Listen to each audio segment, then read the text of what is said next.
প্রিয় দর্শক শ্রোতা, আজ আসলাম কালামপুর ধামরাই সেই বাবা বুচাই পাগলার মাজার। দেখুন মাজারটি ভেঙে ফেলা হয়েছে। আপনারা ভালো করে একটু দেখুন। আমরা এখানে আসছি, অনেকে বাধা দিতেছে, ভিডিও করতে দিতেছে না, তারপরও যতটুকু দেখানোর আমি দেখাচ্ছি।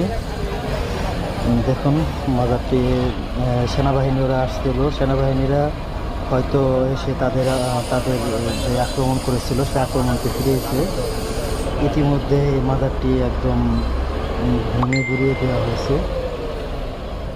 এখানের স্থানীয় লোকেরা তারা বলছে যে 12টার সময় থেকে মাজারটি আর কি ভাঙার কার্যক্রম শুরু করছে। তো এখানে আমরা অনেক আগে আসছিলাম, কিন্তু আমাদের